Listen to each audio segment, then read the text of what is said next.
don't understand how we can ultimately dismantle any of it if we don't stick to a intensely radical politics.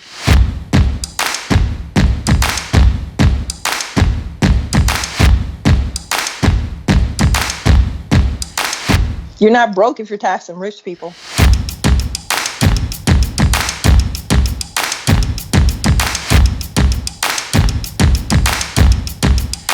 We break production for profit and we replace it by production for need.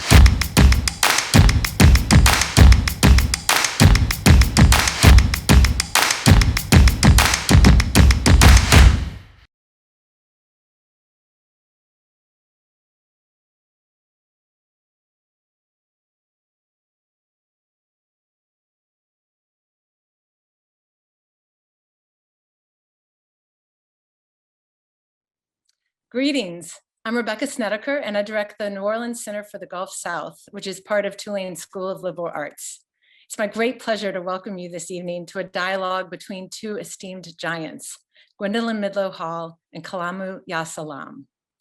I want to thank Dean Edwards of the School of Liberal Arts for his support, and all of our speakers and partners, Ariana Hall of Cubanola Arts Collective, Ned Sublet of Post Mambo Studies, and Dr. Brian Wagner of the American Studies Department at the University of California, Berkeley, for instigating and collaborating on tonight's program.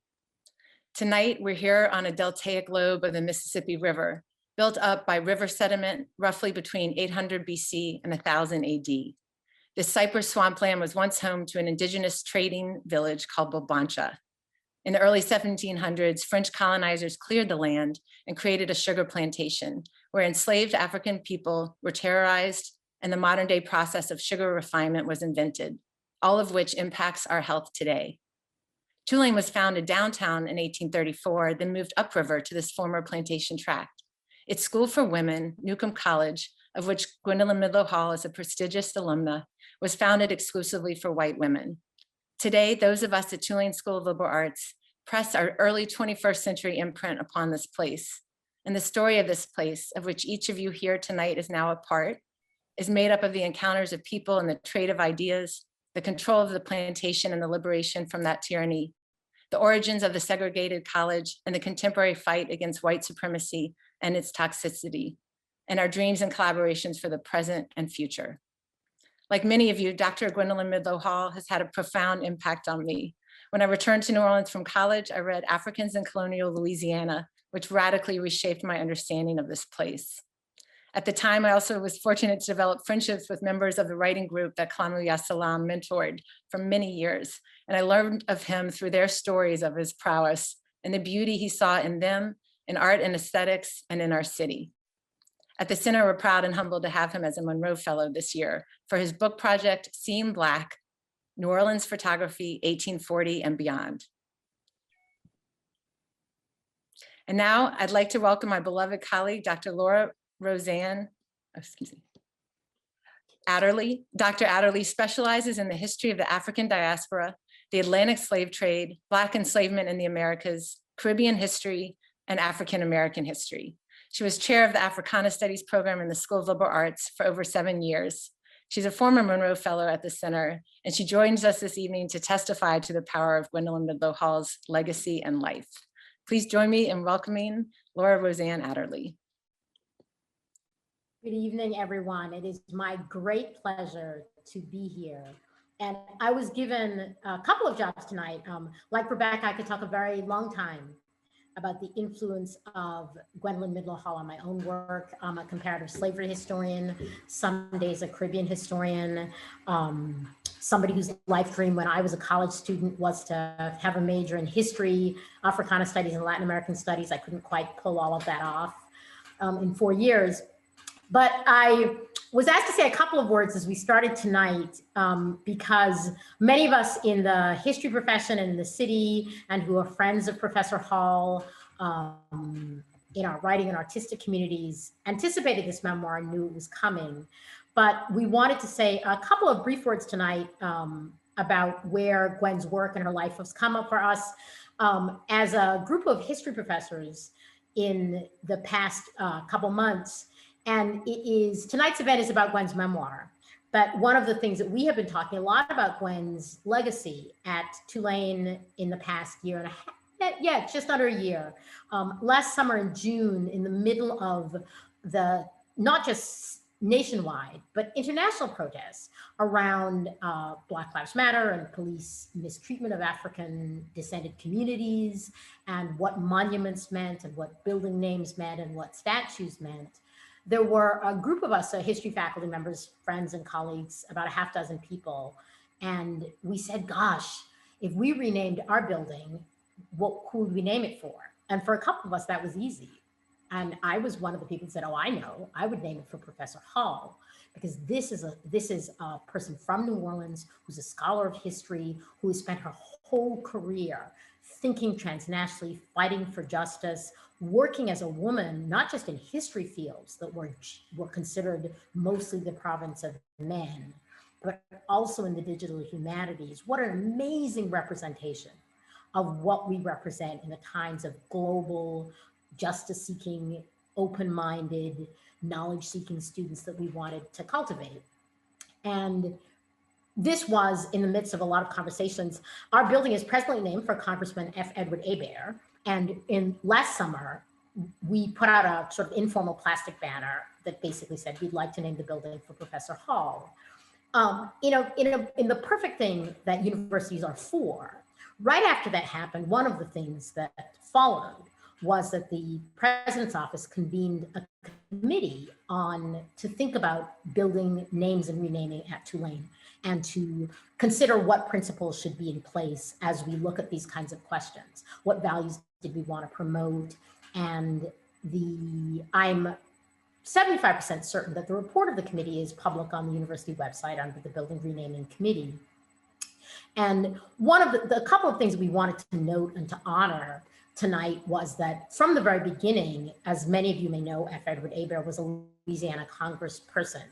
And the building was named in the 1970s after a donation from the Hebert Foundation. And it's not unusual to honor a donation in that way or a long-serving political figure in that way.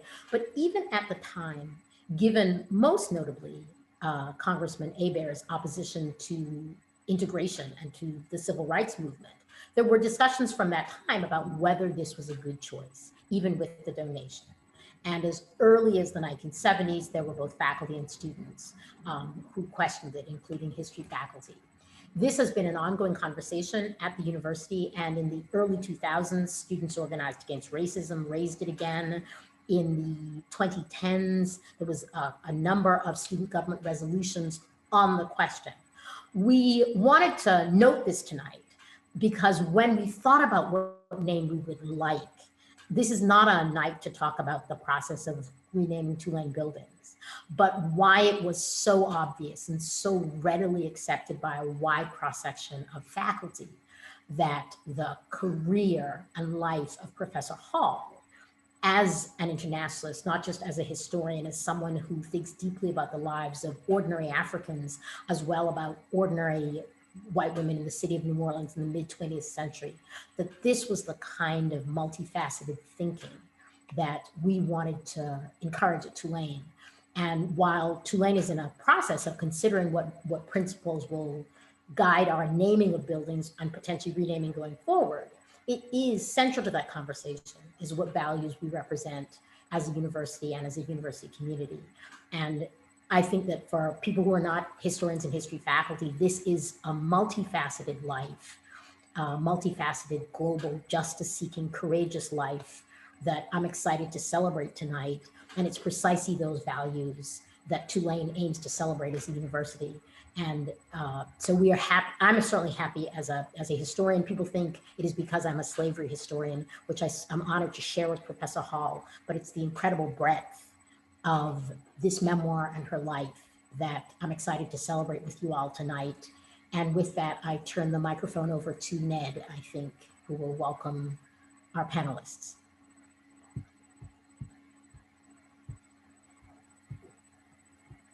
Ned, you're on mute.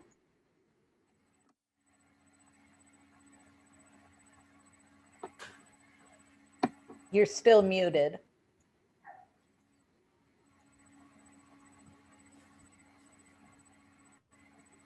double check again there. I got it. Muted. Oh, there you go. Yeah. Where was I? Yes, thank you. Thank you, Dr. Adderley. I'm so happy that you could be here with us tonight for this event celebrating the publication by Haymarket Press of Dr. Gwendolyn Midlo Hall's memoir, Haunted by Slavery, A Southern White Woman in the Freedom Struggle. I'll be the moderator tonight on behalf of NOLA Reconnect, an initiative that Ariana Hall and I co-founded. I'd like to thank Rebecca Snedeker and Dr. Denise Frazier of the New Orleans Center for the Gulf South at Tulane for partnering with us and hosting us, and to Dr. Brian Wagner of UC Berkeley American Studies, and to Charlotte Heltai at Haymarket Books. I'd like to tell you briefly how this event came to happen. Ariana Hall, no relation to Gwendolyn, is, as many of you know, co-founder of Cubanola Arts Collective. I'm the founder of Post Mambo Studies, and we've been working together on musical and cultural travel. After the pandemic forced us to cancel on 10 days notice a fully subscribed live immersion tour of New Orleans music and culture set for March 2020, Ariana said, I can do it virtual, and we did, creating NOLA Reconnect and generating about 60 hours of interactive culture events so far via Zoom. It's been a lifeline for all of us who have participated, keeping cultural conversation and human contact going and employing musicians during this year plus of forced isolation, and a special shout out to the post-Mamboists who are here with us tonight. Thank you for your support.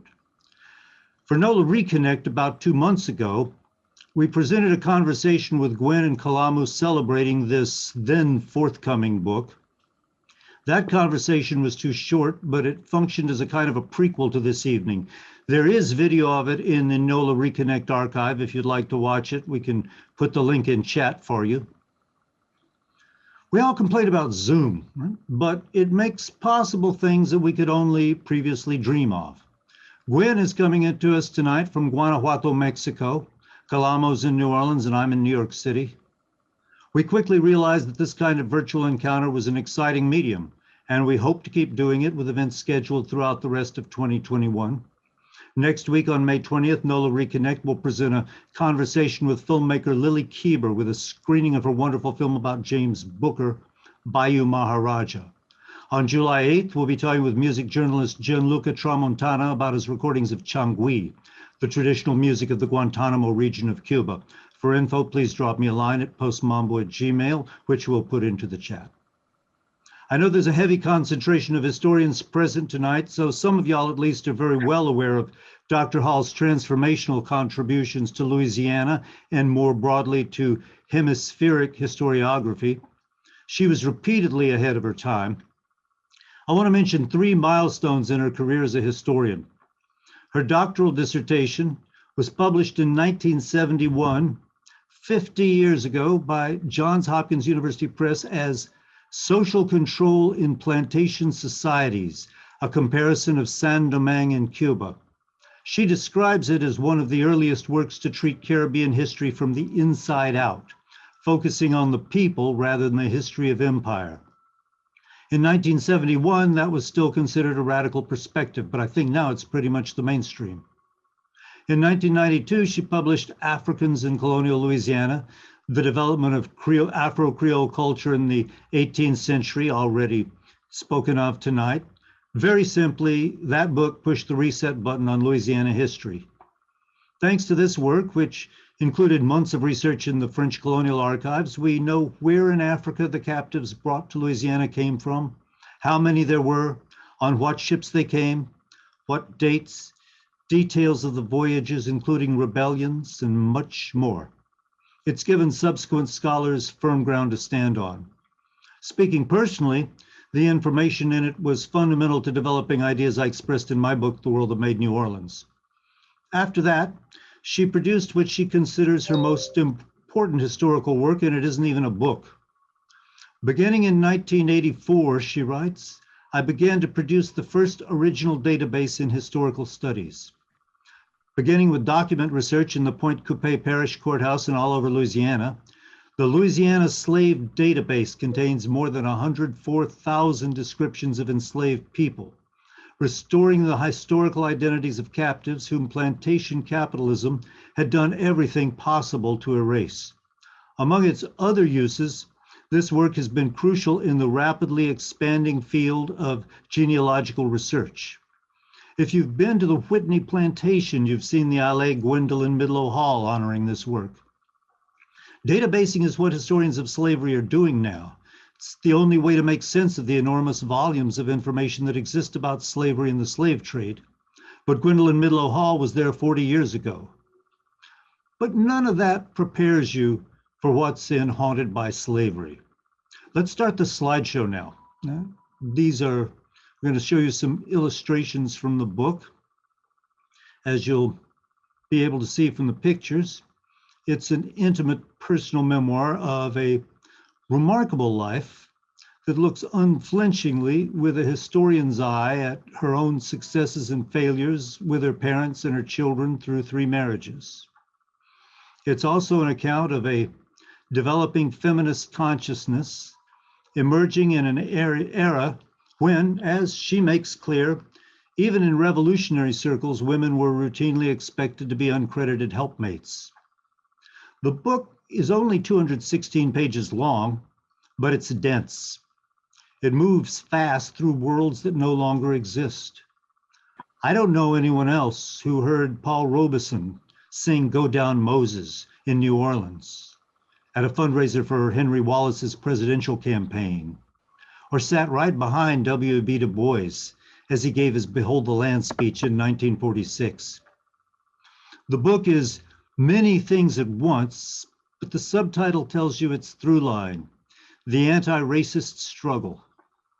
Her vocation as a historian grew out of her activist commitment. One of my favorite sentences in the text contains words of wisdom for young historians. I understand theory, but do not trust it much. She was born 4 months before the Wall Street crash of 1929 and grew up on Rampart Street in a Yiddish social democratic extended family of tailors who catered to African American customers who couldn't shop in the shops of the Jim Crow tailors. She writes, jazz and rhythm and blues were born, flourished, and evolved in New Orleans on South Rampart Street, where the Jewish tailors lived. Her father, born in Poland, studied and became a lawyer in New Orleans. In a section titled, My Father Taught Me to Be a Revolutionary, she writes that her father, Herman Midlo, was the best lawyer in the state for getting wrongfully imprisoned people out of jail. In the preface, she writes, I became a revolutionary in the Deep South at a time when few white people dared to oppose racism, and those who did most uncompromisingly were almost all communists. She was doing full-time organizing work and was already married at the age of 16. She co-founded an international communist youth movement, the only one in the South. She writes, we registered thousands of African Americans to vote. We registered thousands of African Americans to vote years before the Freedom Riders. She found herself caught up in a race mixing scandal in February 1949 when New Orleans police raided an interracial party her group co-hosted and carted 65 people off to jail. She subsequently relocated with her second husband to Paris during the worst of the McCarthy years. J. Edgar Hoover took a personal interest in persecuting her and made sure she was surveilled by French police. By now, we're up to page 93. After she came back to the United States from Paris, the FBI followed her from town to town, getting her fired from job after job and evicted from apartment after apartment. This went on for decades. She moved a lot. And after marrying revolutionary Harry Haywood, she experienced the stress of being in a, quote, interracial marriage with a Black son in 1950s United States and later a Black daughter. From there, the book's locations take us to New York, to Mexico, to a remote Black college with prison-like conditions for the students in North Carolina, to Detroit and Ann Arbor, to New Jersey, where she taught at Rutgers, and to China Senegal, Haiti, and elsewhere. In the course of all this, we meet key figures of Black American and movement history.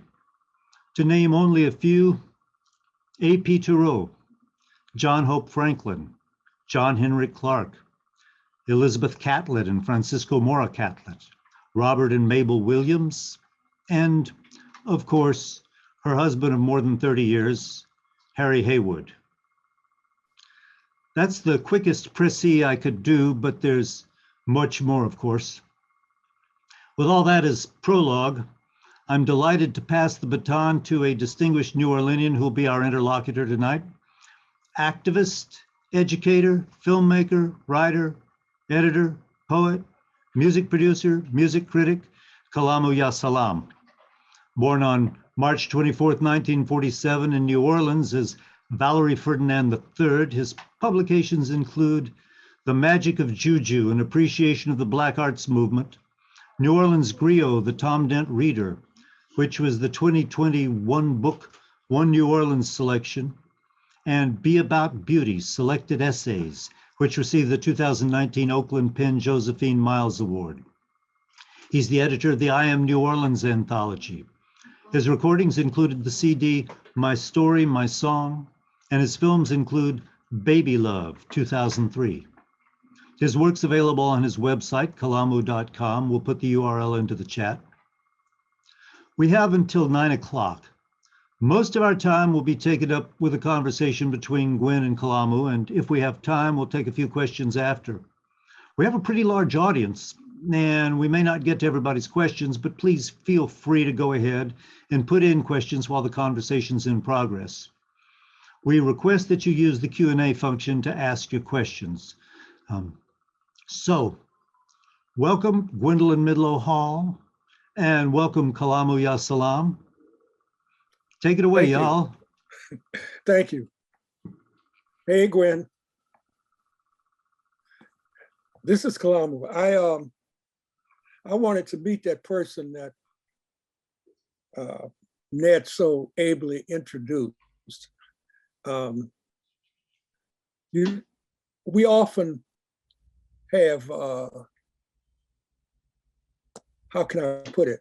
We have these introductions to people that are accurate, but do not give us the flesh and blood of the person.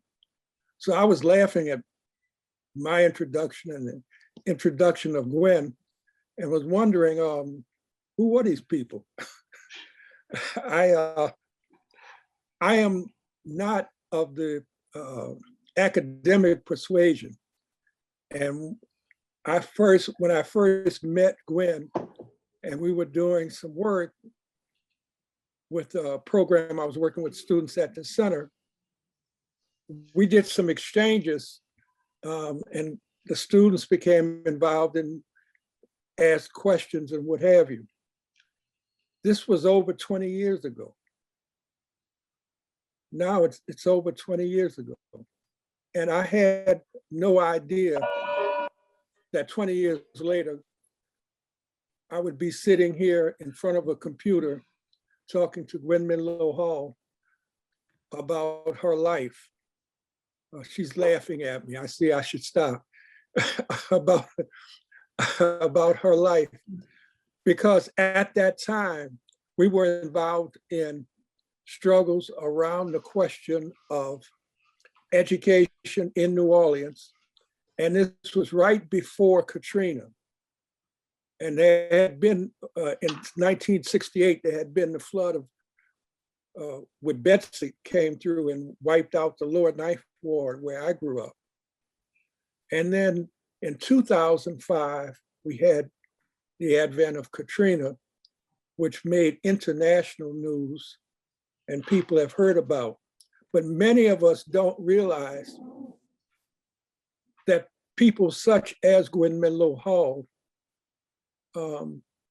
lived in New Orleans and worked in New Orleans. And when I say worked in New Orleans, I don't mean just manual labor. I mean the work that is done by people whom I consider activists and who are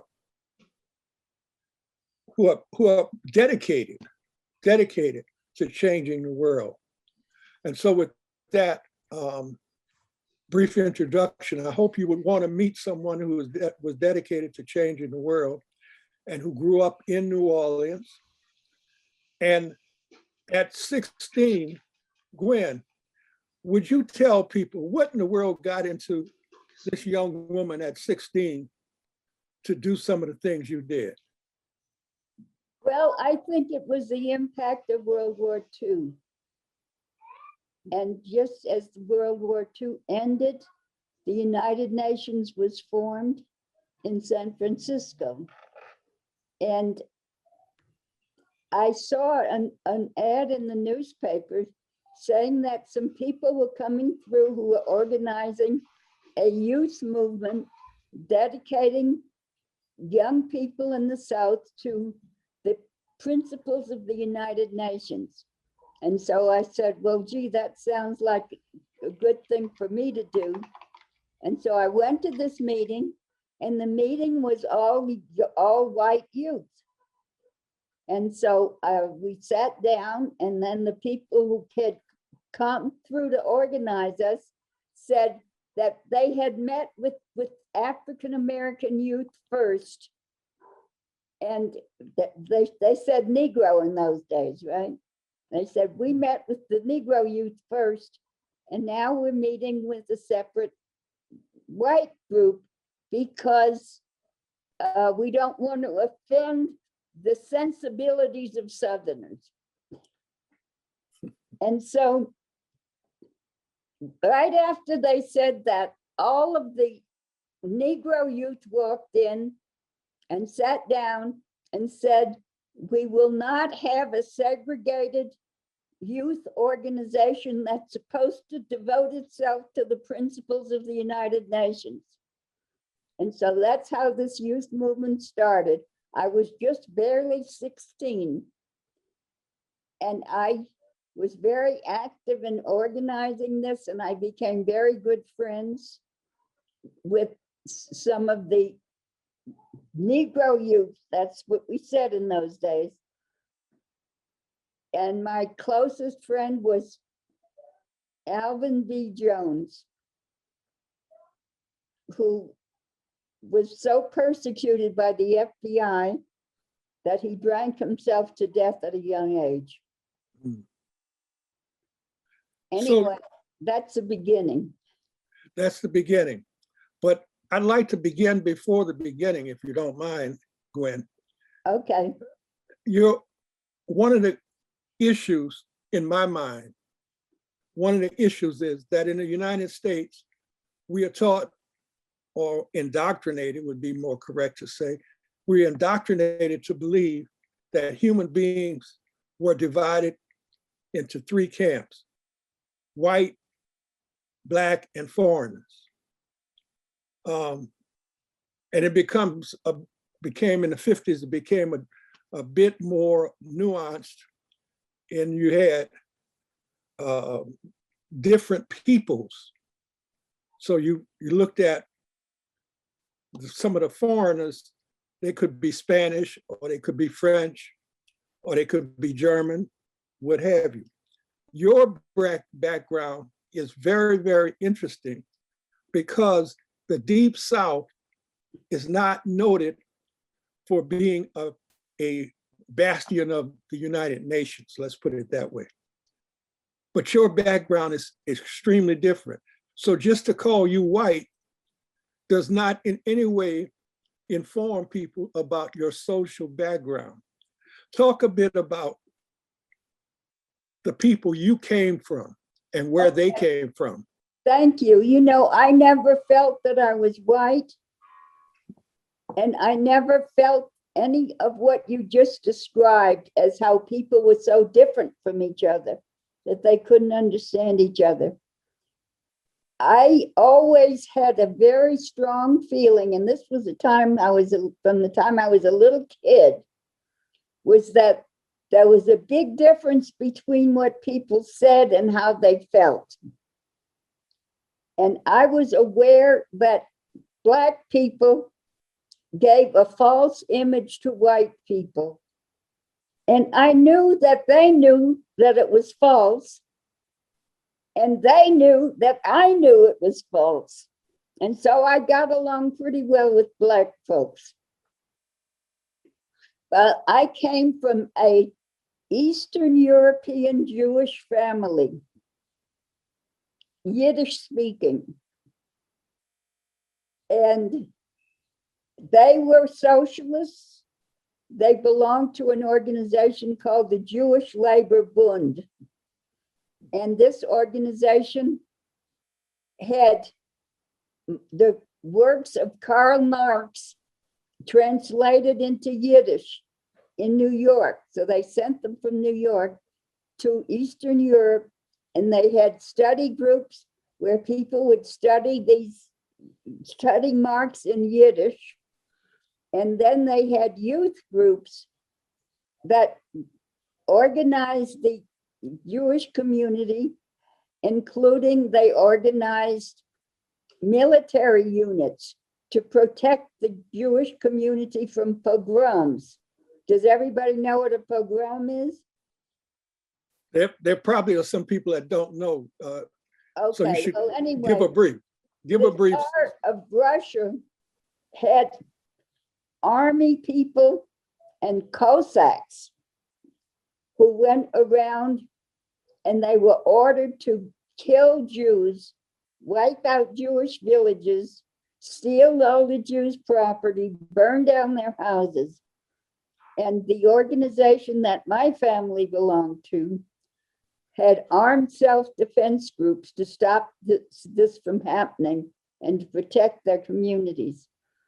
And my oldest uncle, when he was just a teenager, fought in the 1905 revolution to overthrow the Tsar in Russia. My family had to leave Poland because of the failure of that revolution. They left in 1907 and went to Germany. And it was very lucky to them that they had to leave, because they probably would have gotten wiped out by the rest of the Jews. There's one picture in my book of a branch of my family in Poland. Large number of people in the picture. All but one of them were murdered by the Nazis. And one of my cousins brought the picture and gave it to the rest of us. And he said that these people all died because they refused to leave Poland because they believed that God would protect them. Well, obviously, God did not protect them. But my father, in fact, my whole family were very much opposed to racism, because part of their ideology was in internationalism. International labor movement is what they were devoted to. And so all of them opposed racism. And as Ned said, my father, they were all tailors. My father was badly crippled from rickets, from malnutrition when he was growing up. And he insisted on going to night school, and then one of his high school teachers said he was a good debater and he should go to law school. So he went to Loyola Law School at night, and then he started practicing law in 1930, of all years. He represented the earliest labor movements that were organizing in New Orleans, the CIO, and the brutality against these organizers was just unbelievable. I think we have some pictures in my book of how they shot women shrimp packers down on the ticket line, killed them. And my father represented all kinds of people whose civil rights were violated, including African Americans. And he worked on teaching African Americans how to register to vote, which was quite a job, because in order to register to vote, you had to answer how old you were in months, days, and years. And so before we took people to the voter registration office, we had to figure that out for each of them. And so they would remember how to answer that question. Now, for voting registration, it was really terrible because, you know, when the youth movement that I helped organize, we went door to door and encouraged people to register to vote. And we took them down to the registrar's office and they were always turned down. And then we kept bringing them back again and again until they got tired of seeing us. And then they finally registered them to vote. And we ended up by getting a few thousand people registered in New Orleans. And this group did have some influence in the polls, even before any of the civil rights era came about. So my father was busy in all of these movements, and he taught me exactly what he was doing. He showed me all the pictures. He showed me the documents. He brought his clients home to meet us and tell us about how they were struggling. And we were so impressed with them because they had so much courage, and they kept, you know, the police would be told, the police in New Orleans in particular would point these people out, tell all the police, when you see this person, arrest them, take them to jail and beat the hell out of them. And that's what they did. And this was supposed to make them leave town and be afraid. But almost none of them did that. They just kept coming back again and again to organize the workers.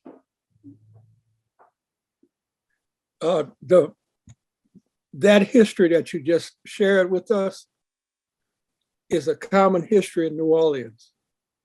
I grew up in the early part of the civil rights movement, and I spent weekends and after school doing voter registration, talking about that same form that it was roughly the same in the 50s and the early 60s, that you had to figure out your birth date to the day when you went down to register. And if you were one day off, they would throw your form away and tell you didn't pass and you'd have to come back and so forth.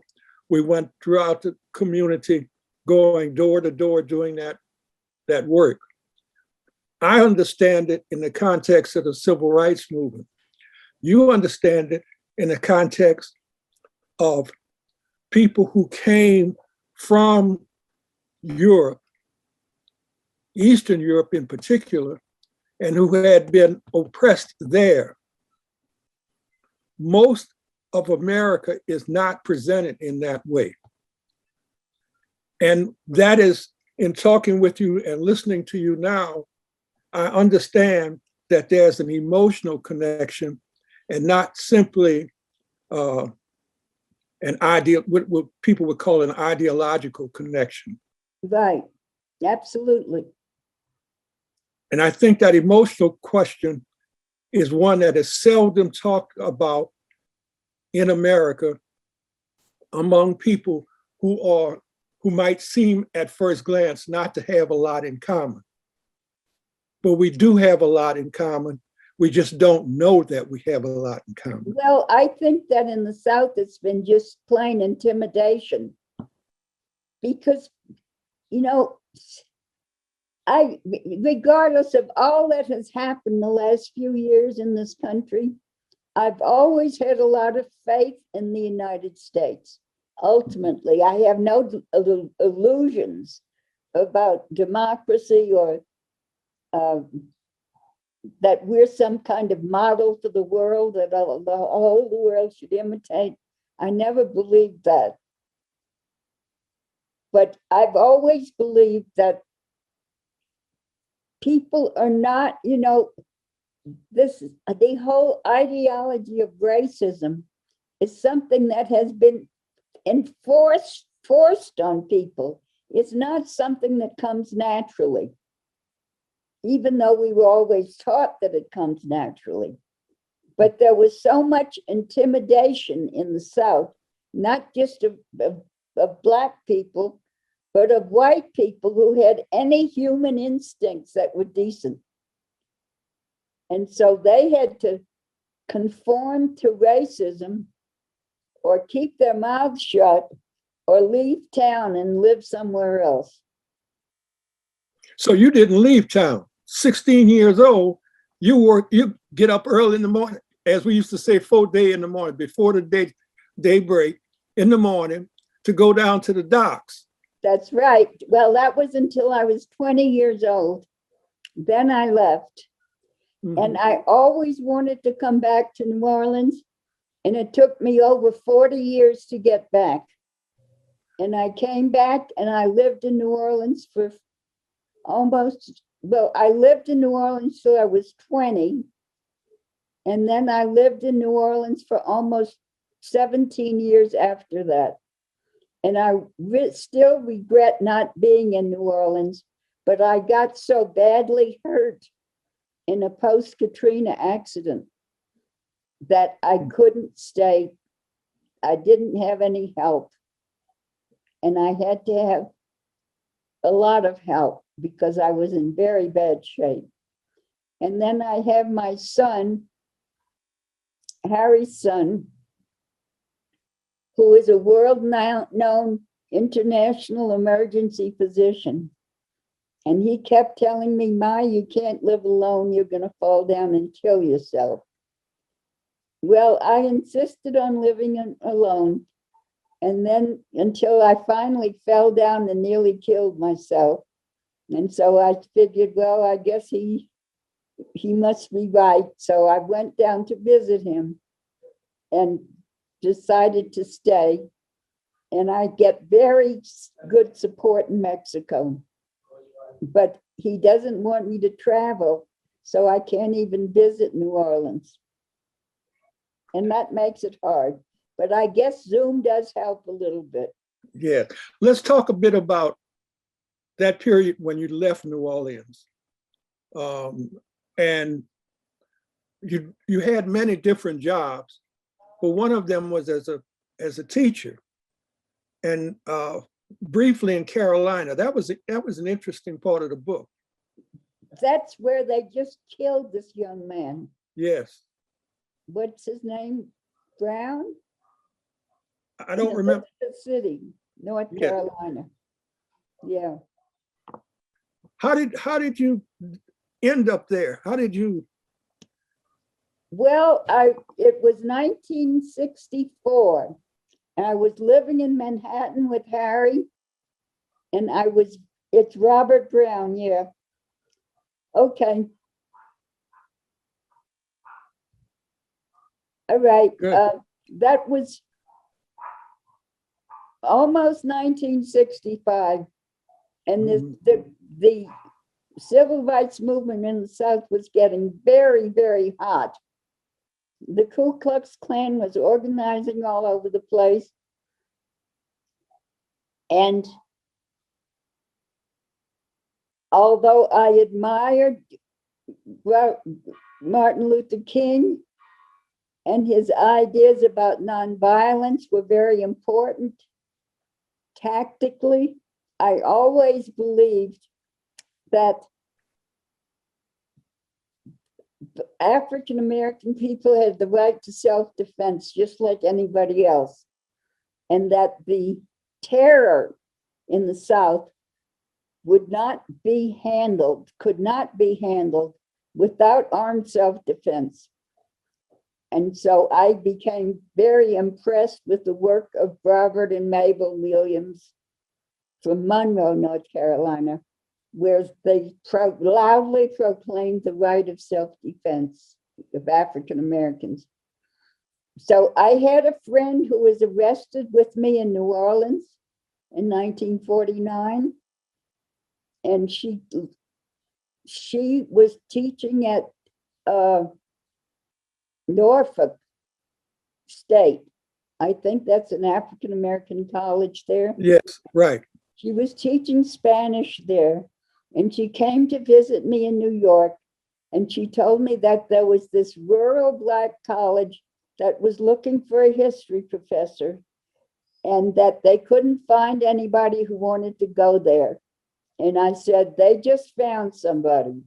And so I went down there for an interview, and I was hired, and I brought my 2 Black kids down with me. The president of the college says, is there anything you want me to, that you have to tell me? You might as well tell me now. I said, I have 2 Black kids. He says, are they adopted? I said, no, they're my natural children. He says, is your husband a foreigner? I said, no, he's an American. I said, he won't be coming with us, so I'll be coming alone. He says to me, you know, I have relatives who look as white as you do. And all I have to do is say, have you met our new Louisiana Creole teacher from New Orleans? And it's like a megaphone. It's going to get all over campus. I said, okay, that's fine with me. Do that. He says, now, when you go to get your driver's license, be sure you get the race right. So I did. I told him I was Negro. And that's how I ended up at that college. And that's where I learned so much about what education was like in this rural Black college. And I learned about the students, and I learned that I was a terrific teacher. That was the first time I ever taught. And it took me a while to figure out that the students didn't understand hardly a word I was saying. Then I started talking to them about words, and I encouraged them to discuss things. They had the way they were taught was the teacher would come in with set questions and set answers to the questions, and the students had to memorize the answers to the questions and then give them back the answers. And that was their version of teaching. And I didn't teach like that at all. I taught the students how to think and how to question. And once we had a discussion of something, and I closed the discussion without giving the answer. And they said, but what's the answer? What's the answer? I said, well, there is no answer. And they just laughed, and they just relaxed after that. So I just barely hinted to them the last day of class. I was watching the Ku Klux Klan getting more and more active. And I said, there's 2 ways of approaching the civil rights movement. There's Martin Luther King's way, who embraces nonviolence. And there was Robert F. Williams' way. And here's the title of his book. And I put the title of his book on the board, Negroes with Guns. Yes. And I didn't say another word. That was the last day of the spring semester. And the students came back, signed up for my summer course, and they all said, Robert Williams' way works. You describe working in North Carolina as though it were a picnic, but there was some moments of real conflict going on there, and you did not stay there very long because of a lot of the conflicts that were going on. Speak a word about those conflicts. Well, it was pretty awful, to tell you the truth. They had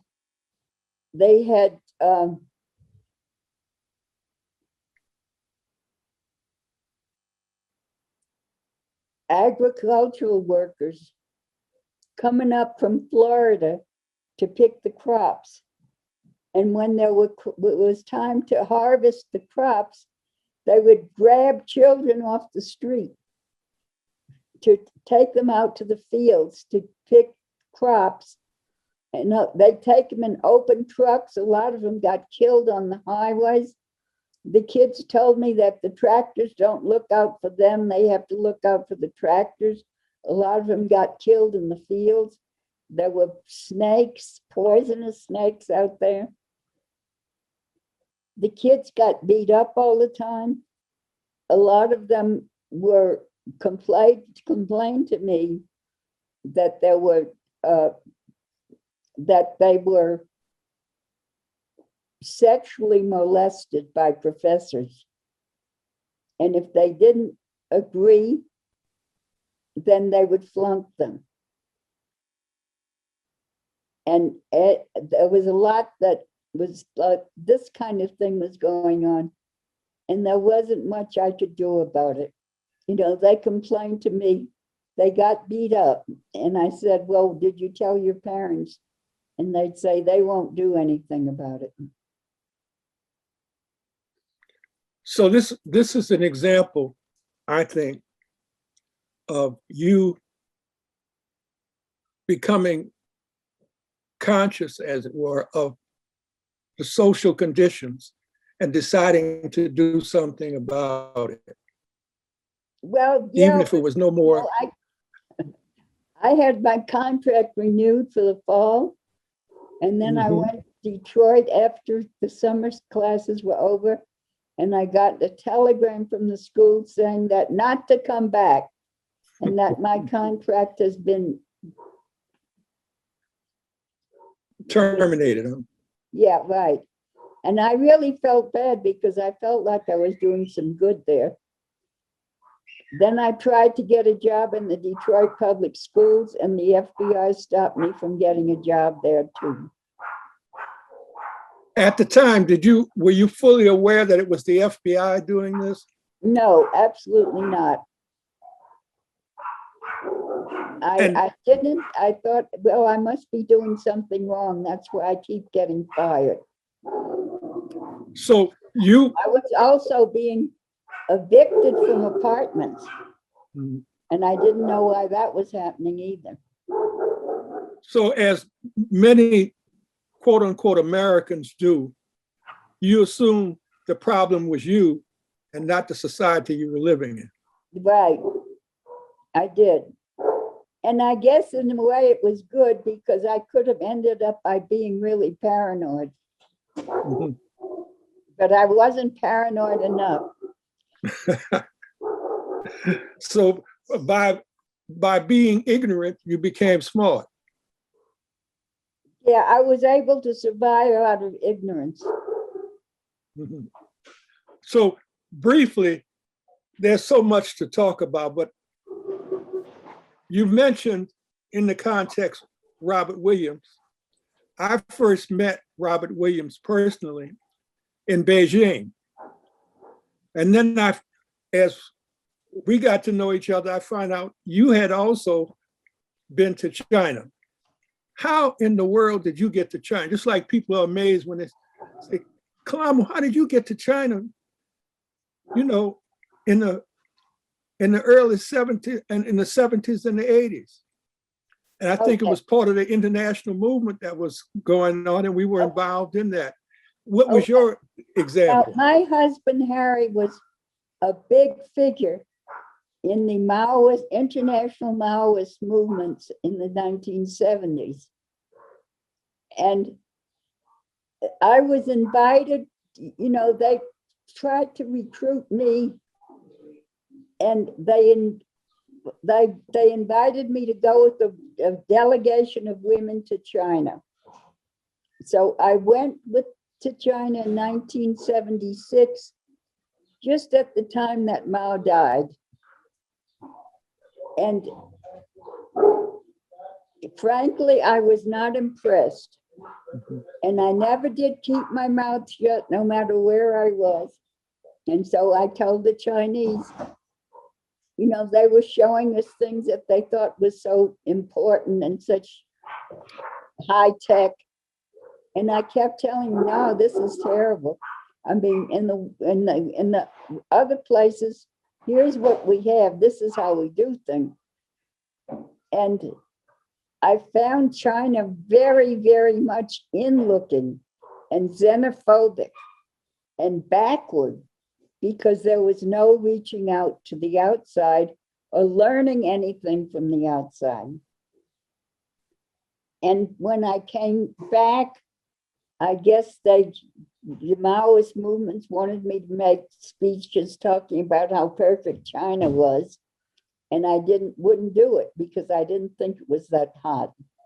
Mm-hmm. And so then Harry was invited to come with his wife and his children, all his family, to come to China for a 5-week tour. So that was in 1978. And by then, Deng Xiaoping was about to take over. And the Chinese were already very much opposed to the Great Cultural Revolution. And they were talking about all of the abuses and the torture and the anti-intellectualism. And I was invited to speak to the international director of Chinese higher education.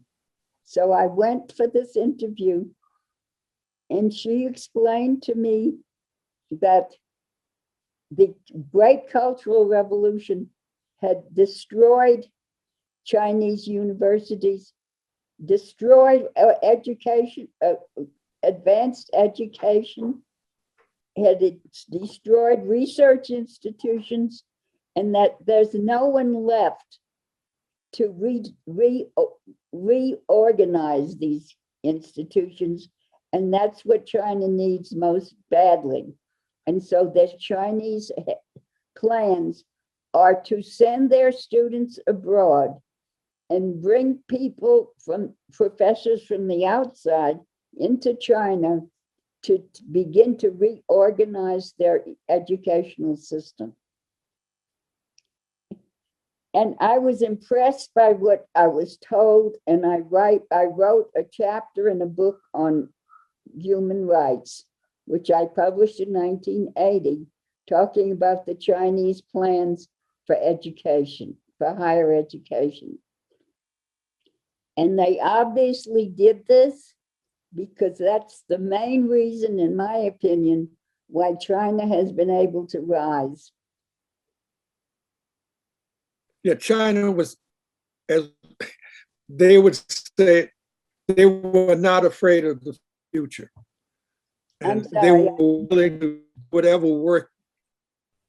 As China said that they were not afraid of the future, and they were willing to work to make the future red, as you know, the saying went. Well, I didn't read all that stuff, but whatever I knew, I was impressed with. The Chinese told me that they were not going to try to impose any ideology on anybody. They were not going to insist that anyone conform to any ideas, that their educational system was going to be completely open and encouraging criticism and new ideas and innovation. That's what they told me. And I'm sure that's what they did, because without that, they would not have been where they are today. Let's bring this back to Gwendolyn Midlo Hall. You speak a gazillion languages. Tell us a little bit about your... I don't speak a gazillion languages. I know 3 languages pretty well.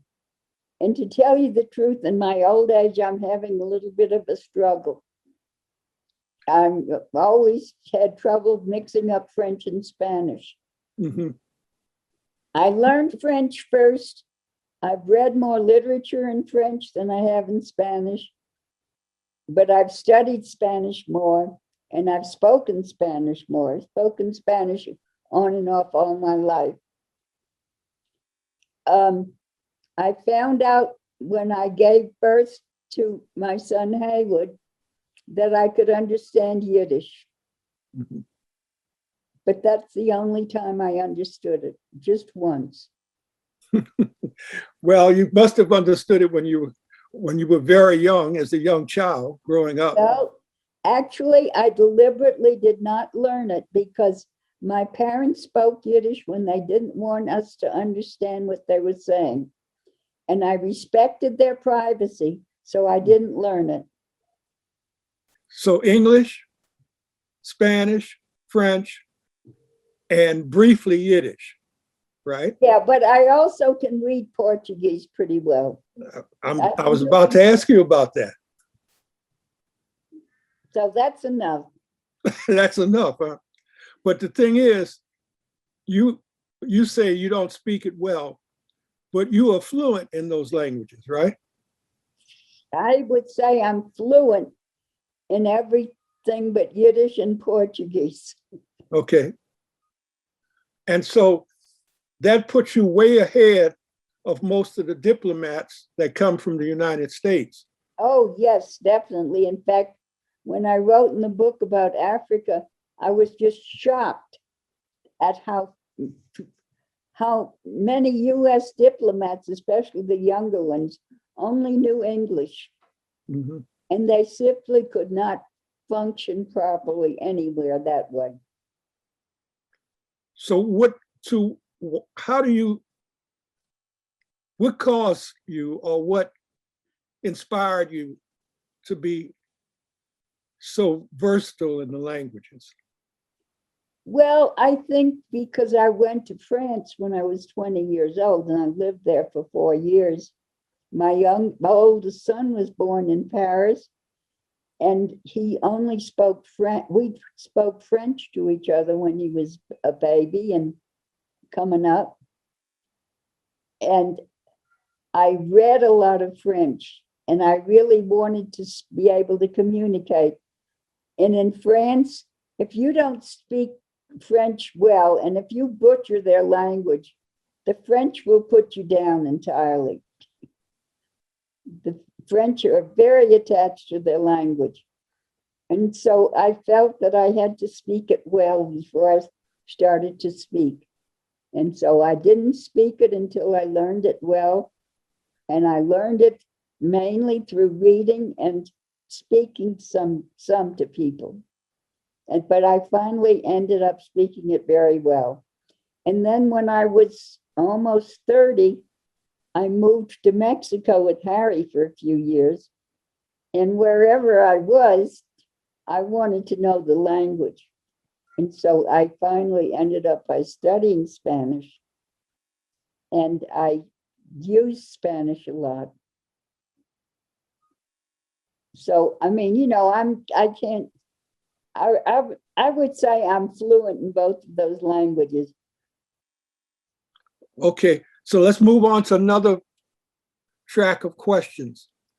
This has to do with what some people describe as your lifelong obsession that has changed the very ways in which education, higher education in particular, is taught and utilized in the United States. That's your database.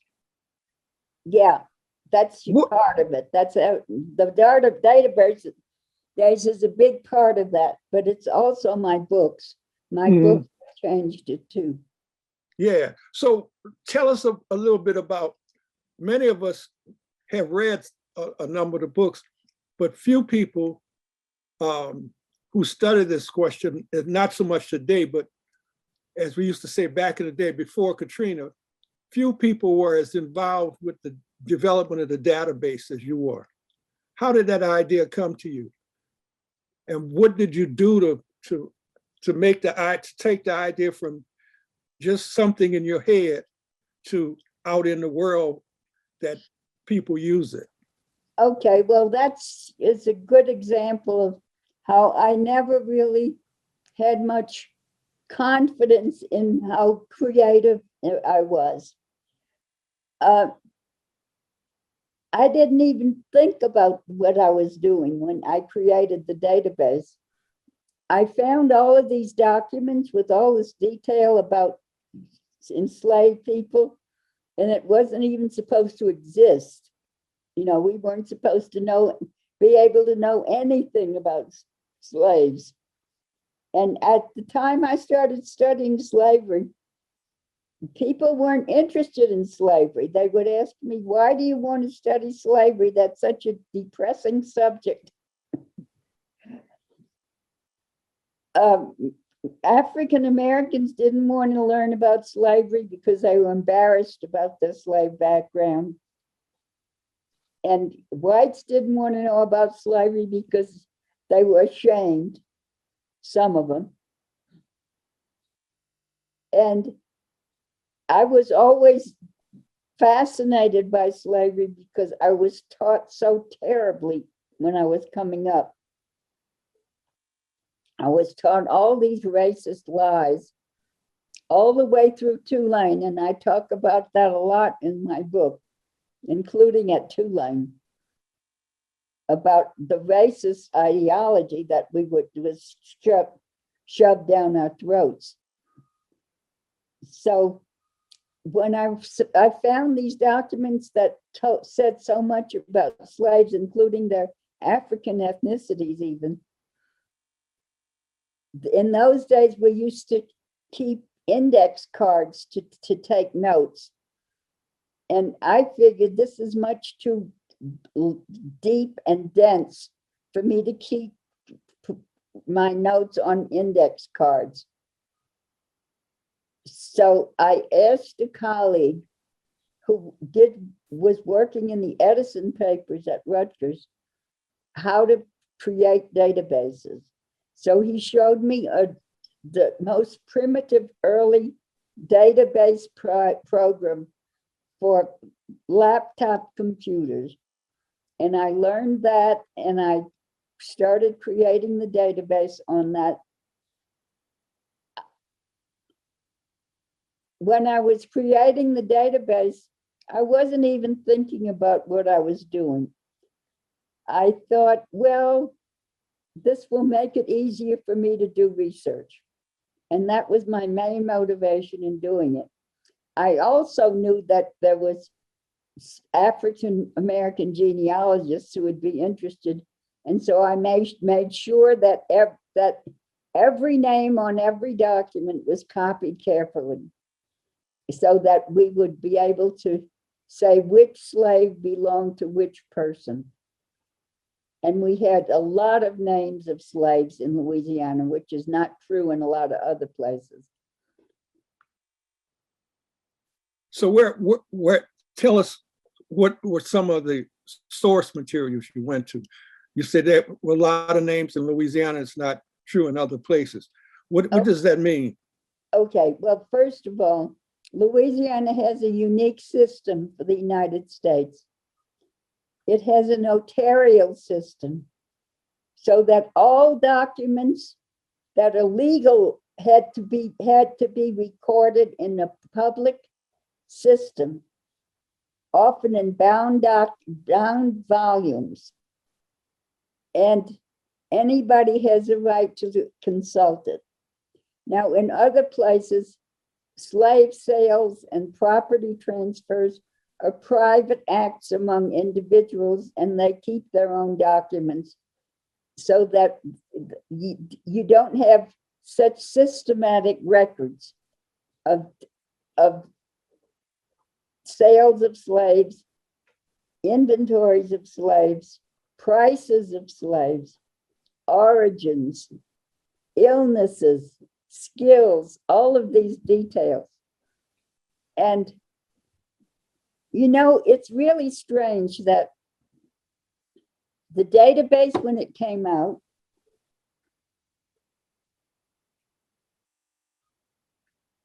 it was not, his scholars paid very little attention to it, but genealogists went mad. So the genealogists just loved it, and they used it, and they're still using it. They use it more and more. And now we have a project to complete this Louisiana slave database for the entire period of slavery. And I probably didn't say enough about that in my book, but that's the next major project that's coming up. But let me tell you this. My database was the only story about history that was ever reported on the front page of the Sunday New York Times. And I got a lot of media attention after that. And the database got a lot of media attention. Well, over a 20-year period, people started doing more and more slave databases in other states and in other parts of the world. And I started doing other work trying to coordinate slave databases throughout the world and allowing them to speak to each other. This is what happened. There's a lot of more slave databases out there now, and scholars are beginning to pay attention to them. But they're pretty simple. You know, they just have maybe just a few fields or, you know, a few bits of information that you can record. My database is by far the most complex one that's out there still. And it's the closest thing that we have to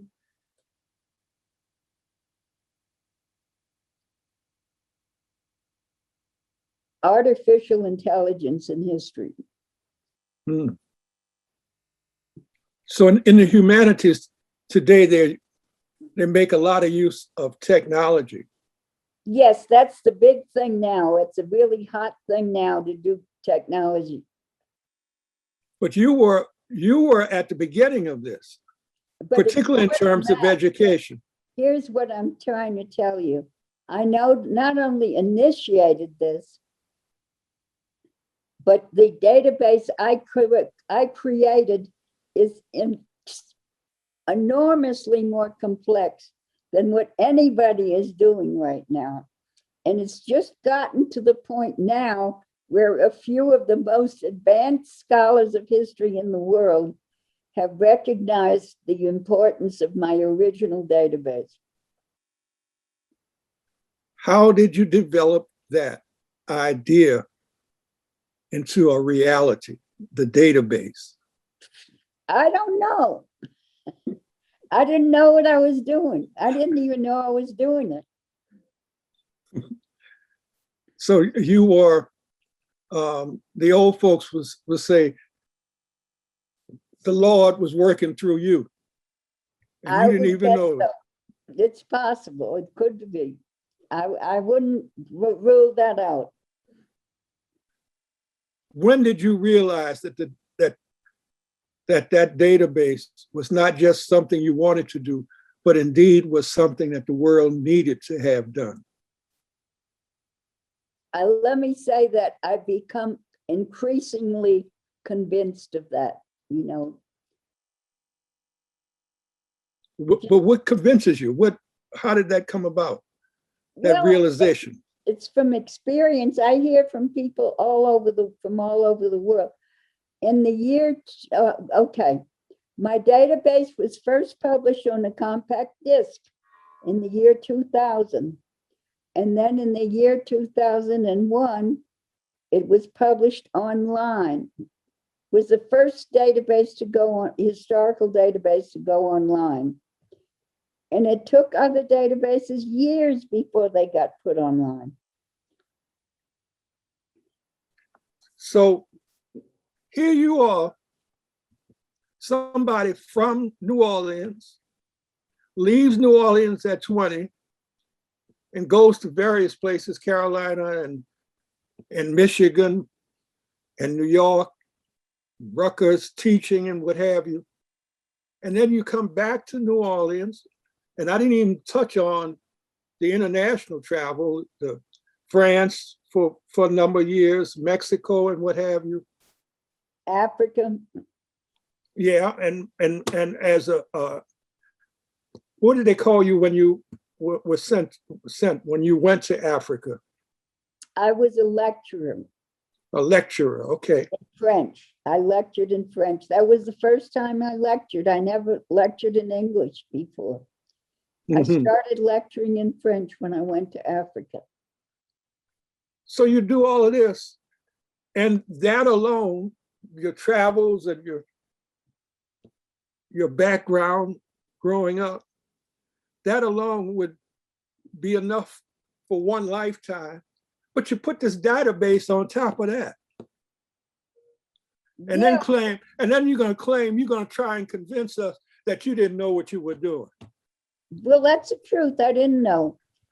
I've just gotten to the point now where I realize how original my database not just was, but is. Mm-hmm. Well, I know when we were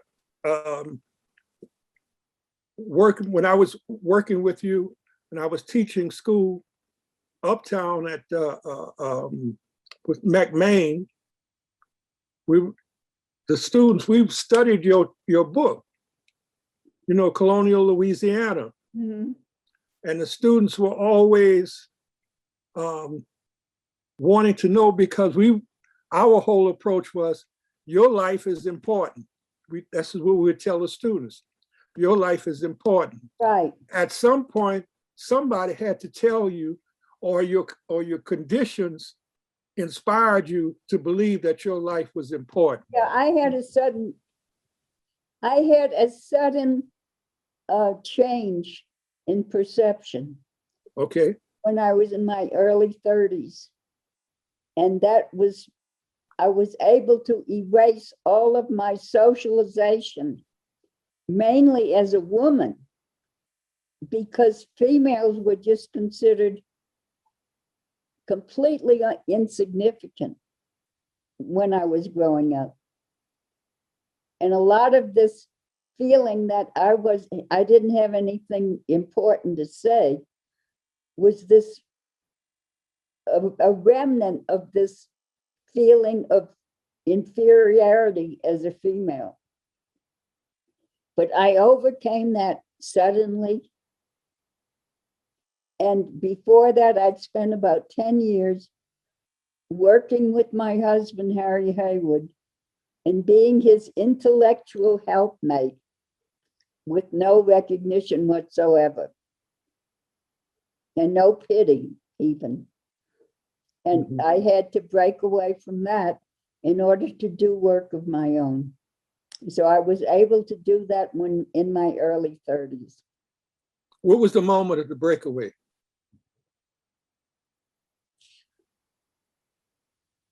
I was studying in Mexico City.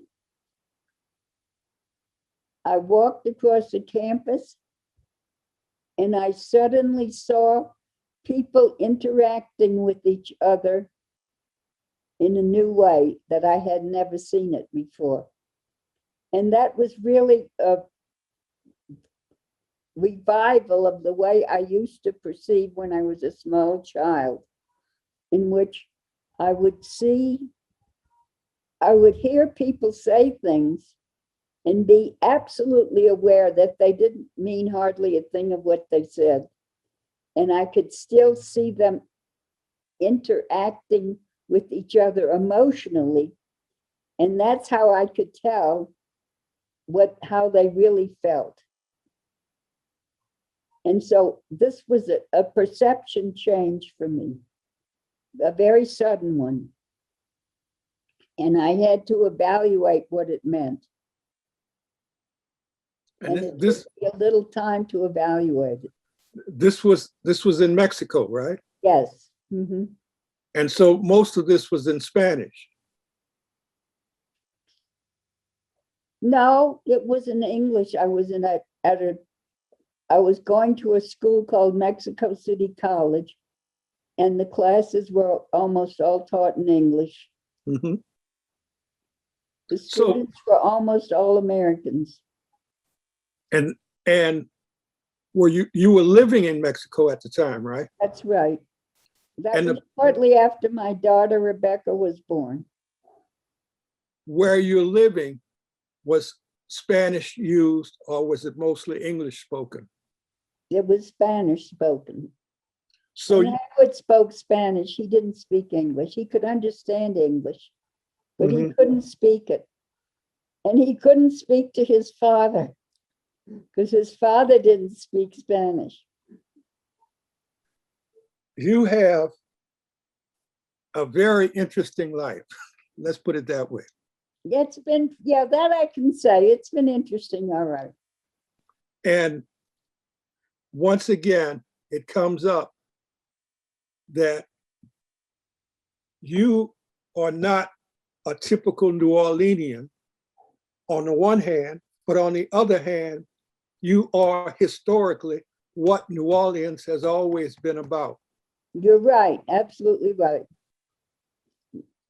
And I think that dichotomy, what is typical for the United States, and at the same time, what is the reality of the specific places and people in the United States, that mixture, that clash sometimes, but that mixture, that dichotomy has produced an individual such as Gwendolyn Midlo Hall, who has, when she writes about her life, at some point, you probably stop typing or writing with the pencil or the pen or whatever and said, I didn't even realize I did all of that. Well, yes, I can say that after finishing this whole book, I did say, I don't know how I managed to survive all this, but I tell you this, I'm almost 92 years old. I don't look that old, do I?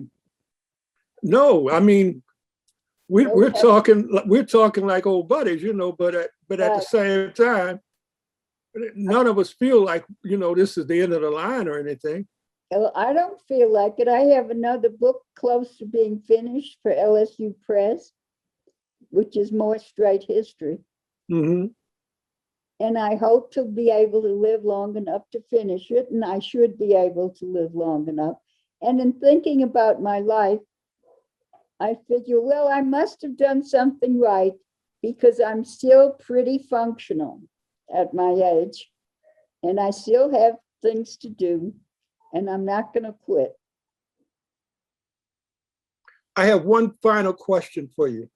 It's not really a question. It's more from my personal knowledge of you. I would visit you sometimes, and Mabel would be there. Yes. Mabel Williams. Yes. Would be at the house. Yes. And would be standing there. And she was such a dynamic personality in her own right. Indeed. Tell us a bit about that relationship you all developed. Well, Mabel was my best friend. And if you see me breaking down and crying, don't be surprised. Mabel and I lived together, you know, especially after we were friends. Rob and Mabel and I were close friends for years. But after Rob died, I got even closer to Mabel. I took her with me on some trips, once to Jamaica and once to West Africa. After Rob died, I bought her a computer. I did my best to distract her. And she would come and live with me wherever I was for weeks at a time. And I used to visit her too. Last time I moved to the United States, I moved to Michigan. in 2010. And Mabel and her son met me at the airport. I showed up with nothing but 2 suitcases. And Mabel's son had bought her a new Toyota Corolla, a nice brand new red car. And I paid he paid the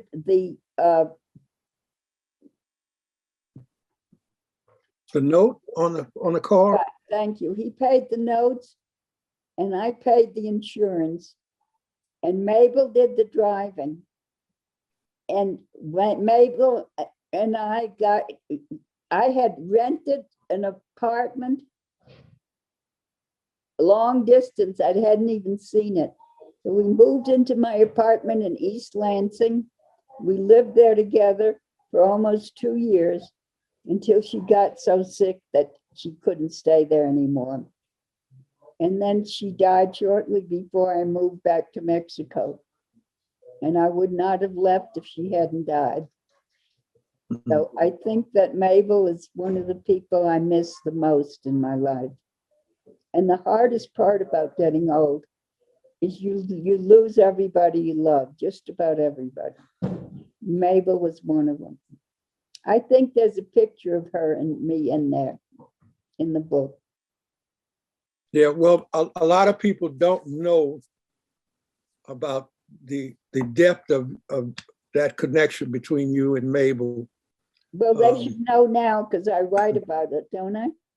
You write about it, but it's one, as I said before, it's one thing, the words on the page and what they mean and so forth and so on. And it's another thing to experience it, to go, like when I would go to your house and Mabel would be there, and just to see you all interact. Yes. And to experience, I was blessed to have seen that. And I want to thank you. I don't want to tire you out or anything else like that. I'm doing fine. I'm enjoying it. Well, I'm glad that you. Mabel was a Catholic, and she was quite religious. She would go to church every Sunday. Mm-hmm. And I've been between an atheist and a vague spiritualist all my life.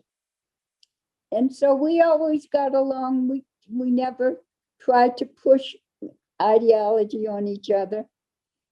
And, she did her thing. She was very sociable. She always wanted to have groups of women around her. Yes. Well, so people are asking some questions here. So maybe we should give somebody else a chance. Yes, I agree. But it's been great talking to you.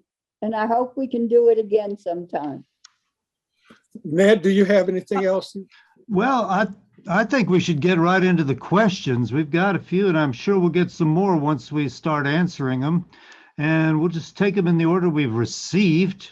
The first one is from Joyce King. It says, just saying hello to Gwen and Kalamu from Atlanta. The book is a wonder. What are your thoughts about the onslaught against teaching about racism that legislators are putting into law in many states? Kalamu, why don't you answer that one? Well, the thing is that they're putting these things into law. Many people do not know the history of law in the United States. It is the most backward history. And so we always act surprised that we see these things put into legislators and legislators passing bills and so forth and so on. But our surprise comes from the ideas we have about America in our head, not from the reality of what America was. And that's one of the beauties of colonial Louisiana. When the book that you did, we would take that with the students and we'd say, look at this passage. Don't just analyze it from a linguistic standpoint or from what the words mean on the page, but what does it mean in your life? And when you look at the laws of the United States, this is one of the things that you see. This country has always been this way, and we have to struggle day after day, year after year to make change. And we should never be surprised by how backwards the society is. Yeah, I agree, but at the same time, we should not lose faith in ourselves, in our ability to protect our society and our fellow human beings. And I reiterate, I have a great deal of faith in the American people. By the way, I view that as the Vietnamese line during the Vietnam era, that we were always saying, we don't have any problems with the American people. Our problem is with the American government and what they're doing. That's right. So let's go to a question from Ibrahim Sundiata. He asks, what is your opinion of intersectionality? I knew you as a socialist, feminist, and friend to the LGBT community. I've known you for 50 years as steadfast. Well, I have to admit that I don't quite remember what intersectionality means. So that puts me at a disadvantage. But maybe you can explain it to me, Ned. I'm just reading Ibrahim's question. Come on, Ned. You're better than that. Come on, Ned. I'm not going to define intersectionality. How about you, Kalamu? Basically, it's a way of explaining that whatever idea we have, whatever our social reality, it is not one thing, but rather it is a combination of things. And until we look at things in combination, we can't understand the whole thing. That's why it says intersectionality. You take various sections and you put them together in one way of looking at the world. It's a dialectical approach. Okay, I agree with that. Absolutely. From Mark Roudinet, Dr. Hall, thanks for all you have done and continue to do as an anti-racist. Can you comment on movement disillusionment with the Communist Party in the mid-50s? Many in the party transitioned to work with the boycott movement and the Southern Christian Leadership Conference. Were former party members welcomed in the civil rights movement?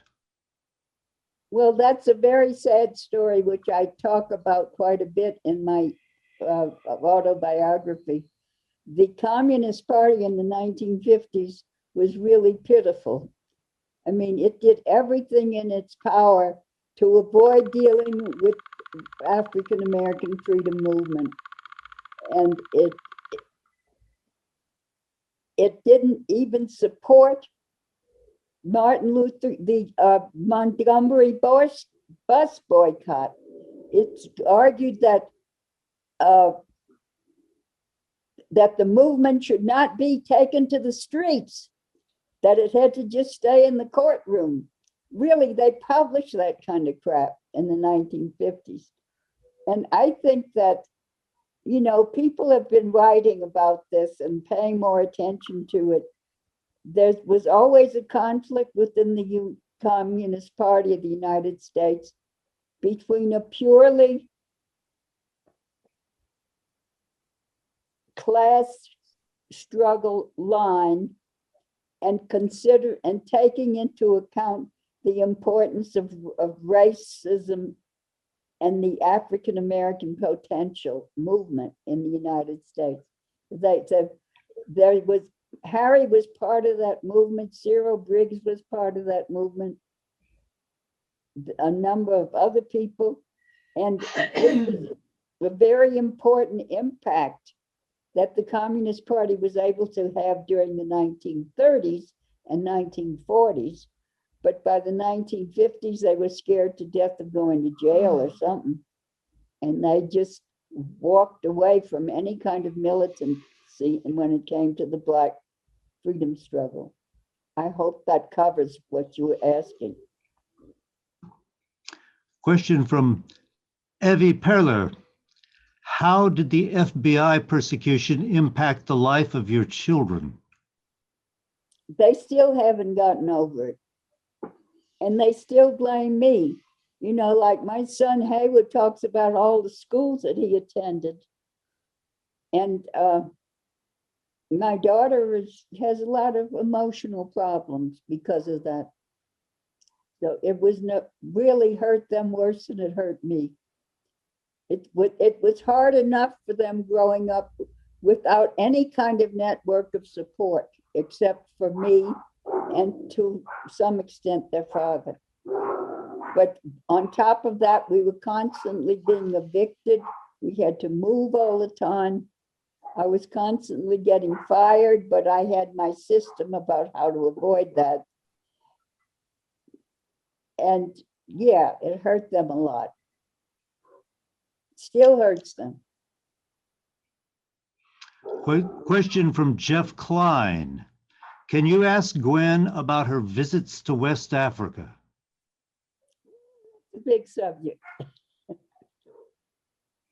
That made a big change in my life too.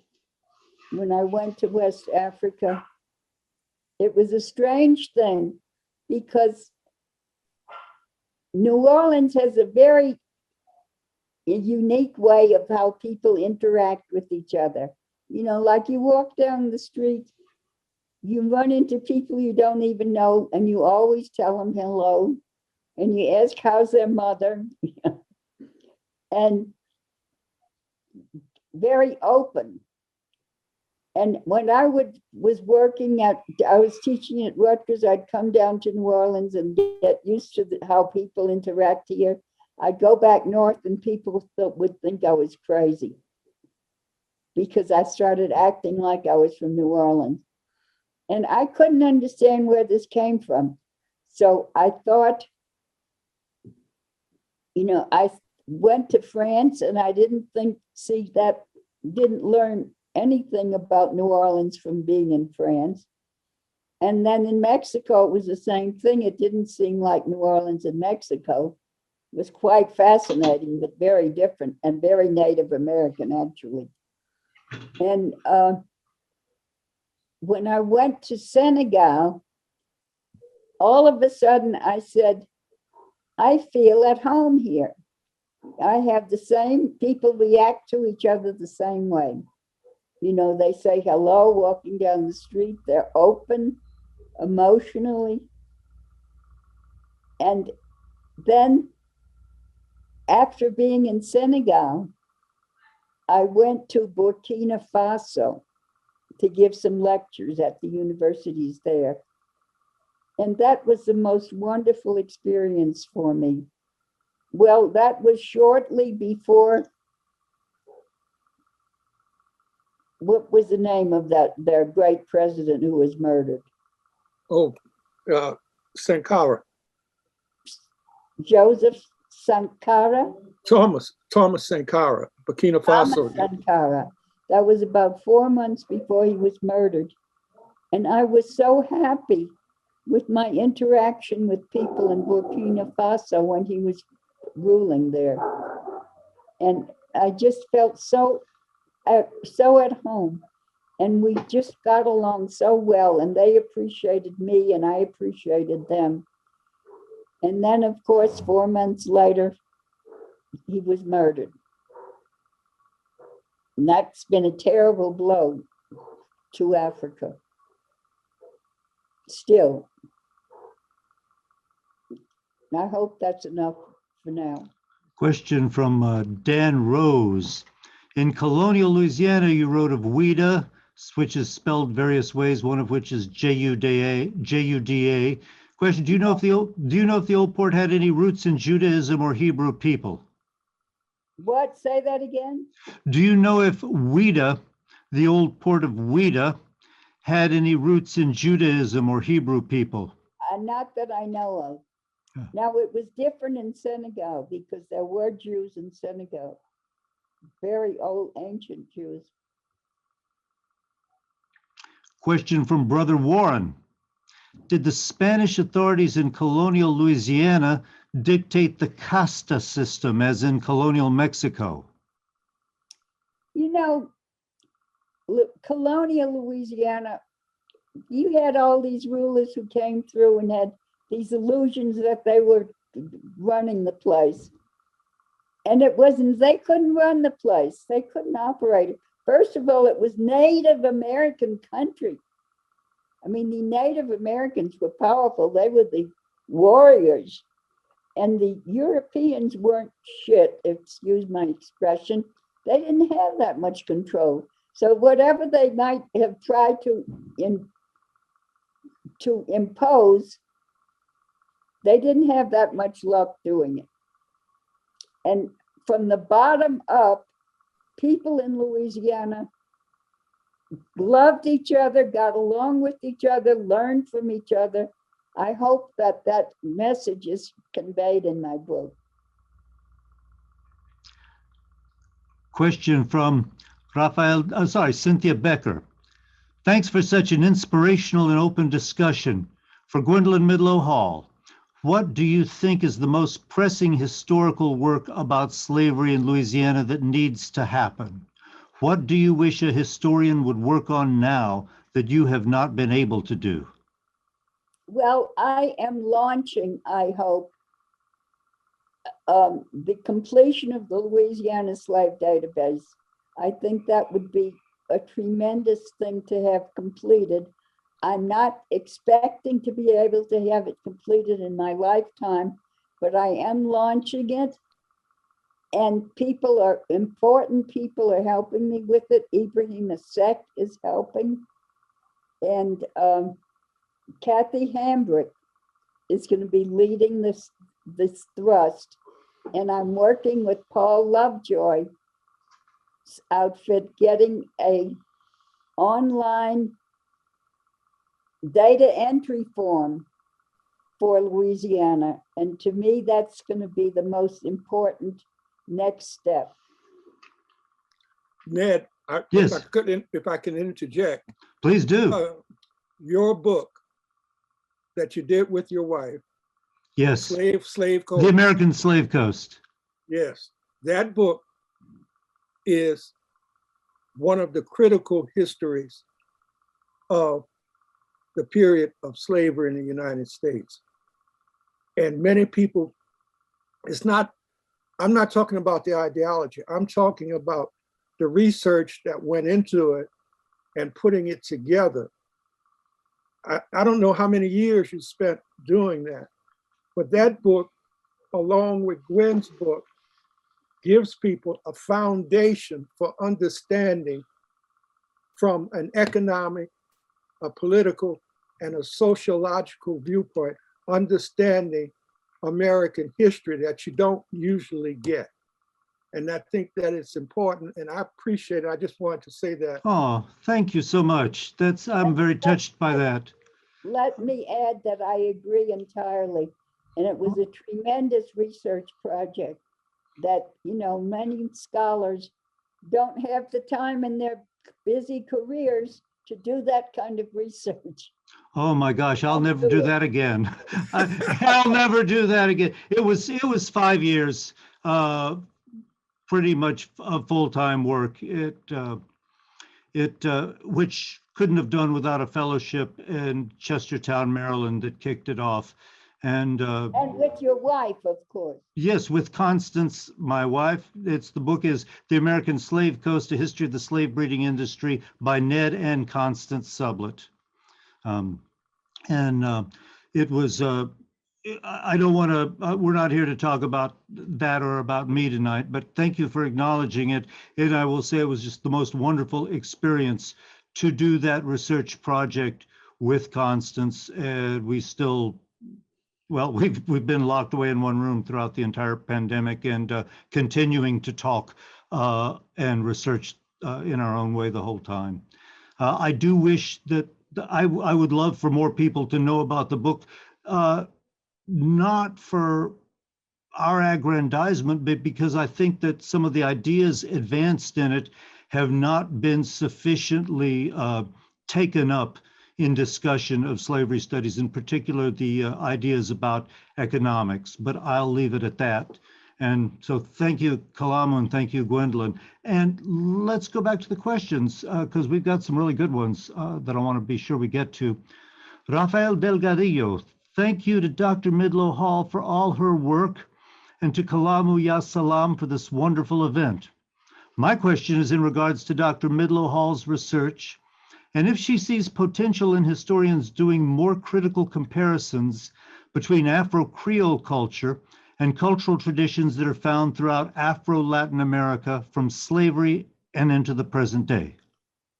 Yes, definitely. In fact, I find that creolization is a fascinating topic.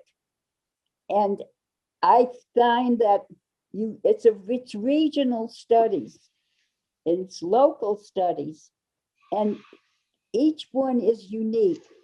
You can't take these overall patterns of colonization by Europeans and say that this is going to tell you everything about the society. Actually, it usually tells you very little in the Americas, throughout the Americas. And so I do think that this is quite a fascinating subject and a very challenging one. Kathy Mizell Nelson, there's another FBI question. She says, Dr. Hall, when and how did you find out that the FBI was behind all your evictions and firings? 1977, when I got my Freedom of Information Act papers.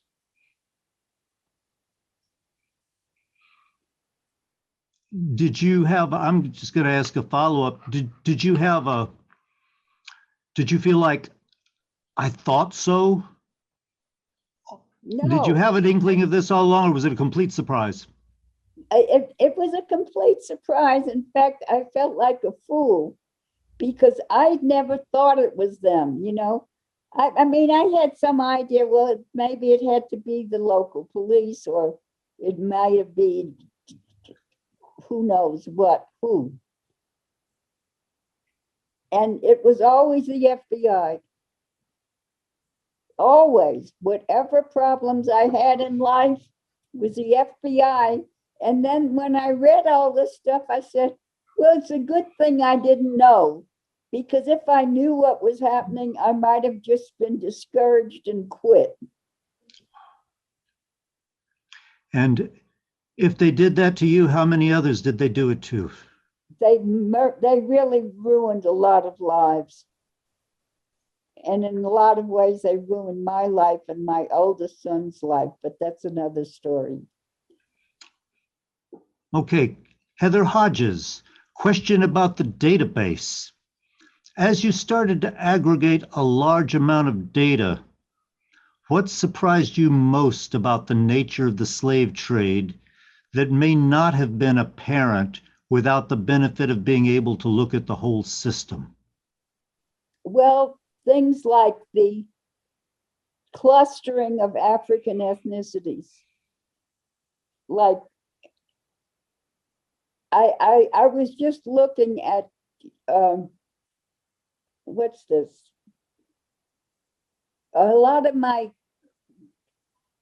charts, it seems, are on the internet. And they are interesting charts because they're showing the distribution of African ethnicities in different parishes and different regions of Louisiana. And it shows that there are concentrations of people from the same ethnicity in the same place. In other words, they're not just spread out at random, they are concentrated.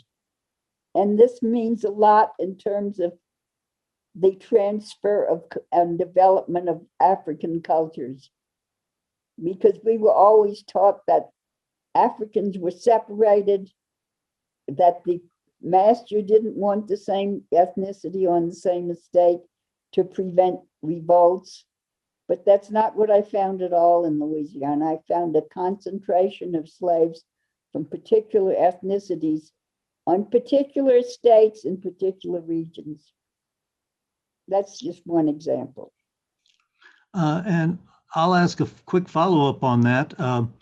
Your book, Slavery and, am I remembering the title correctly? Slavery and African Ethnicity in the Americas? Yes. Could you just tell us about that book? Because we haven't really talked about it. Yeah, well, tonight. that's probably the most challenging book I've written because it's hemisphere-wide and it deals with African regions over time. And it's a very complex book to write. I've relied on my own databases and a few databases from other people and all kinds of documents which showed where Africans from particular regions and ethnicities ended up in the Americas over time and during what time periods.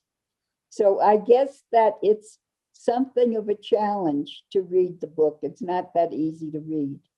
But you know, I thought that Africans in colonial Louisiana was not easy to read.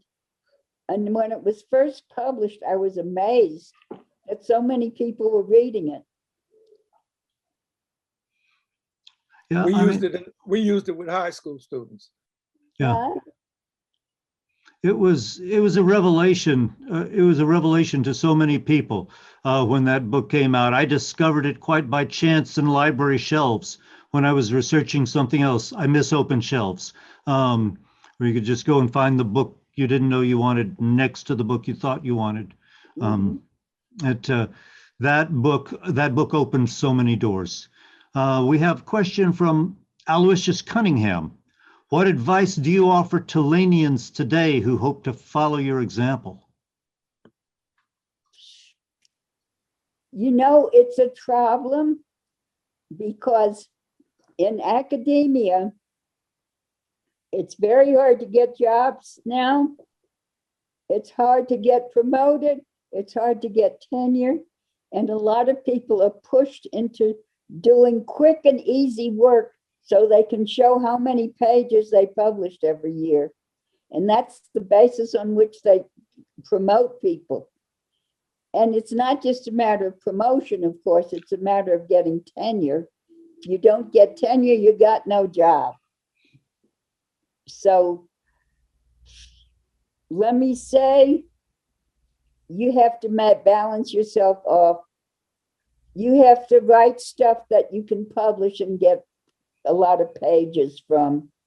But at the same time, if you want to do some really innovative stuff that takes years to show results, then you have to just time yourself and divide your mind into different pieces to do it like that.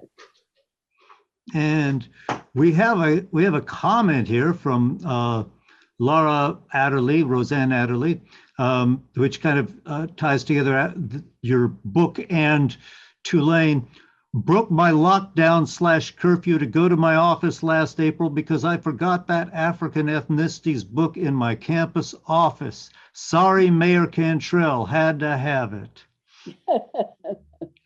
And Ted Johnson asks, are you very familiar with the 1733 slave revolt on the Danish West Indian island of St. John, which lasted 6 months? Incredible story. Well, I've just heard of it, but I don't know of anything really thorough about it. I'm not even sure how thoroughly it's been studied. Who studied it? Has somebody written about it? I don't know myself. There's so much out there that really needs to be studied. There's so much. Yeah. There's still so much to do. Right. And when I was young, people thought there was nothing left to study about slavery, that everything that could be known about it is already known. That was the wisdom when I was coming up. Well, we're running out of time. Oh my gosh. We're going to turn into a pumpkin in just a couple of minutes. Do you have anything that you haven't said yet that you would like to say to us? I'm going to throw the question open to Kalamu and to Gwendolyn. Do you have any closing words? Well, I would like to say that I'm very grateful to everyone who has shown up for this and who has shown interest in my book. And I hope that they read it and they won't be disappointed in it. And I would only add that the life and work of Gwendolyn Midlo Hall exemplifies that whomever you are, wherever you are, you can make a difference as a human being if you are willing to move beyond whatever boundaries the society within which you were born has set up. If you look at Gwendolyn Midlo Hall's life, she was born in New Orleans, but she has traveled all over. And when she and I spoke about China, for instance, and her experiences in China and my experiences in China may be different, but it is because we have broken out of wherever it was we were born and how we were born. It doesn't matter if you were born quote unquote white or black, foreigner or native, or male or female or whatever, born in the 20s or born in the 60s. That's not the critical thing. The critical thing is what we do with what we are, whomever we are, what we do with that. That is the critical thing. And I thank you, Gwen, because your example is far more reaching than you will probably ever know. When I was asked to do this, I wondered, why me? And then I realized as we talk, Gwen, that we have worked together on a number of projects, but we have not done it in the quote unquote limelight of the establishment. And that is for everybody. We can always do whatever it is that we are capable of doing if we are willing to go beyond the boundaries of place, time, and circumstance. Thank you. That's very, very good observation. I agree entirely. And on that note, I'm going to have to declare this session closed. I will say that I have enjoyed so much the space, Kalamu, that you and Gwen have created together in our two conversations that we have had. And I just want to say once again, I read this book in its early stages, in the early manuscript stages, in the late stages, and in galleys, and now it's published. I am so happy that this book exists, and I urge everyone to read it. Thanks to Ariana Hall, thanks to Rebecca Snedeker, Denise Frazier, thanks to Roseanne Adderley, thanks to everybody here tonight for making this happen. And signing off. Thank you, Gwen. Good night. Thank you, Kalamu. Good night. Good night, and thank everybody for coming.